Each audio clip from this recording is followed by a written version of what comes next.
the contents would either be taken to one of the farms, Number 1, where it would 80s. eventually be used as Number 2, 90s. or another use. That's the one in number 3. Is the mid 90s. We wouldn't have had any brick paving, it would have just been rough ground and it would be exactly the same landscape. And they had no drainage and there was no running water. Need to collect the water from the well. Louis got the theatre next door, facing the sea. Right, good. I don't want to play. That's where all the water goes down there. It's going to just get flooded. You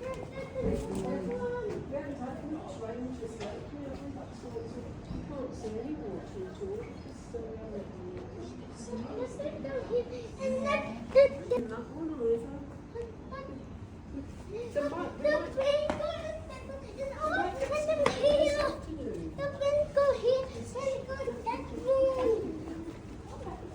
we're going to go in the first house. Even though it's quite bright outside. That's very real. No, It's still fixed down.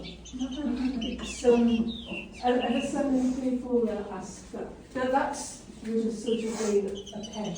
Sometimes people think that was it there because of smoke detector because there would be so much smoke around there. No, as far as I know, it would just be a pet. They would probably have a cat. But, and you're welcome to sit down in this room. I think it looks quite spacious. Sort of lovely tiny. But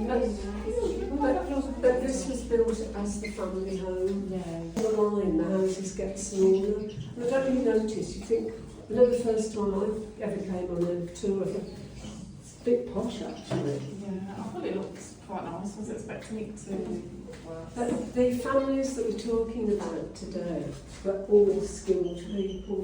Weren't skilled. Once the job was finished, it meant that they would have to move on. So the history just isn't there. But what the Trust have done is find families who lived here for a good number of years, so it gives them some identity. So this is how it would have been in the 1840s. Then we go on to the 1870s. The third house is the 1930s. And what you'll see is changes as we move along. So was this 18th century kitchen and 18th century dining room. This is for the rich families.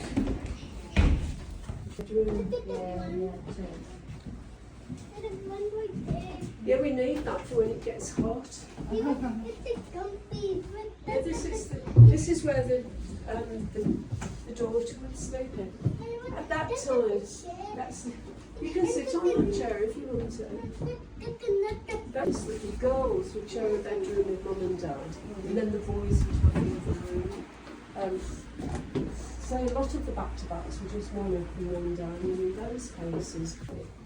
And we know that the architect who carried out all the research on this place said that some of the walls were only 1 brick deep. So, and which is how a lot of them would have been built because of building research.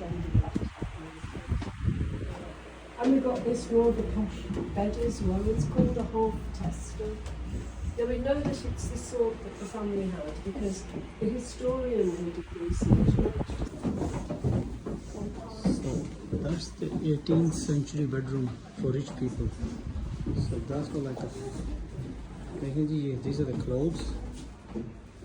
So that's a chair. That's like well-off family, not really super rich, going rich, but it's just a rich family's lifestyle. So lavender basically in her room में रखा हुआ है क्योंकि back in the days smell काफी थी. To bed each, and they would only use the bedrooms to come to sleep. I expect you go into your bedrooms a lot earlier, don't you? Because you've got perhaps iPads and things up there. None of that. They've just got some drafts to play. That's the boy's trousers. That's his underpants then. Now he's got a woolen coat. This is a comfy bed. a lovely bed? And it's also Lawrence's workplace because we're more hours than in the winter. Because in the winter, all he's got is a tallow candle. Made parts for clocks, including the hands. Those are some hands that would have been fashionable at that time. And everything was made by hand. We've got all the tools of the trade. We've got files, hammers, pliers, there's a saw, and drills. We've got 3 drills here. The big hammer. This is the preferred drill. It's called Archimedes jewellery drill. So guys, this is 18th century. According to the boys, they walked up on them and they time travel 30 years ahead. People who've lived in rooms, they know that wasn't the case because every worries that people have today, making sure that the rent's paid, you've got money for it, you've got money to buy books end of the day, the children might be in, you've got all those pressures, and you've got people living on top of you and all that noise, so people are going to get food. The difference was they just have to learn to live together. Go downstairs and go to see mum and dad's where past they worn, and the clothes just made from them, again in the clothes that are past wearing. And we've got the skipping rope, which for the girls, which would be outside, and the lads, we've got the peg soldier and some more groups. The girls would they have the dolly pegs as well. That's called, it's called a peg soldier. That would be for your sister. But this gives you a better idea of what it was like for the girls to be sharing with mum and dad. And again, you'd have topping and table as was needed. Mum and dad's bed. This is feather, just the metal slats. That gazunda's been used. So whoever does the thumb Drawers में जो है ना, would have been baby bed. तो baby drawers के पास कोई जगह नहीं थी तो baby would sleep in a drawer.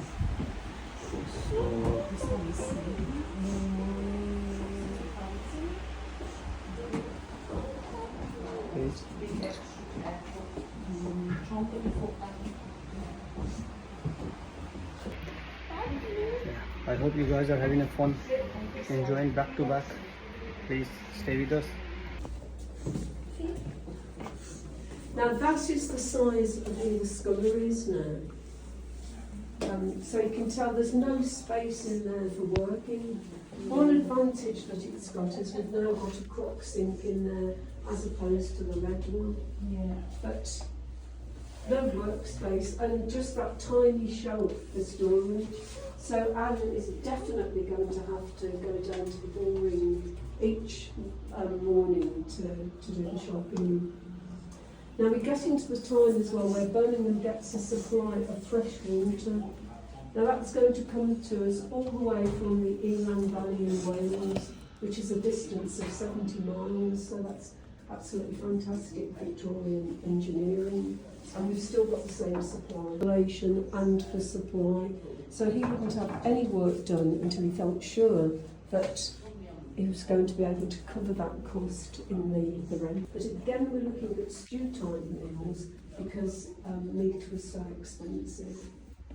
And the poor man's meal of the day was oyster stew. We've now got trains coming through to Birmingham regularly from London. The Thames estuary was absolutely inundated with them, which is why they're so cheap. You know the problems that we've got with pollution control in the rivers today? There's no control at all in those days. Rachel, that will be painted on and then we'll put a clear glass over the top of it. It's somebody's eye. He's got a sore eye. That one's on a finger, isn't it? And well, those that are very white would suggest that it's from a very young person. That's just a tiny one. That one's quite a bit short. And I think what you would have to do is to have a mould of the damaged eye, because that's got to fit on top of it. It's got to sit there and be comfortable. Because certainly it would improve somebody's chances of getting a job, because they, you know, give